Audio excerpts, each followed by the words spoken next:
नमस्कार, मेरा नाम डॉक्टर अंकिता जैन है और आज मैं आपके साथ बच्चों में वॉमिटिंग और डायरिया से रिलेटेड कुछ महत्वपूर्ण जानकारियाँ शेयर करूँगी। डायरिया, जिसे कि लूज मोशन भी कहते हैं, आप सभी जानते हैं कि इसका मेन कारण होता है कि हमारी हैंड हाइजीन का अच्छी तरह से मेंटेन ना हो पाना।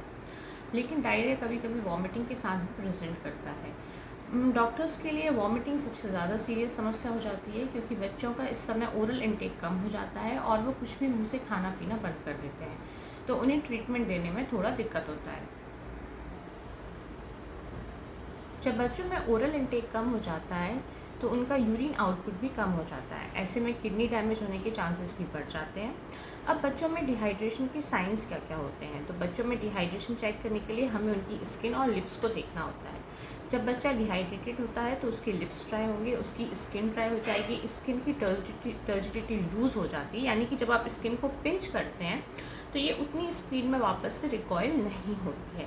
साथ ही बच्चों की आंखें बहुत ही ज़्यादा छोटी छोटी, जिसको कि हम संकन आइज़ भी बोलते हैं, वो भी हो जाते हैं। कई बार बच्चों के पेरेंट्स हमारे पास बोलते हैं कि हमारे बच्चे का फेस बहुत ज़्यादा छोटा लग रहा है, बच्चा बहुत चिड़चिड़ा हो जाता है, बच्चा सुस्त हो जाता है। तो ये सारे साइंस डिहाइड्रेशन के होते हैं। अब इसका ट्रीटमेंट क्या है, तो डिहाइड्रेशन के ट्रीटमेंट के लिए बच्चों को आप घर पर ORS दे सकते हैं। मार्केट में ORS दो तरह से अवेलेबल होता है। एक तो 4.2 ग्राम ORS आता है, जिसको कि आपको 200 ml वाटर, यानी कि 1 ग्लास वाटर में ही देना होता है।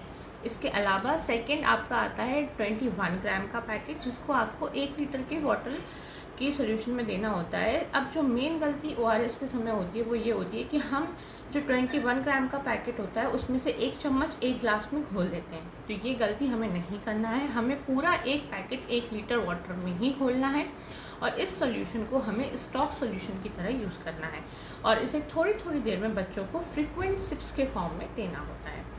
इसके अलावा आप बच्चों में जिंक का सिरप दे सकते हैं। यदि बच्चा 6 माह से कम है तो आपको 10 मिलीग्राम जिंक देना है। यदि बच्चा 6 माह से ज़्यादा है तो आपको 20 मिलीग्राम जिंक देना है।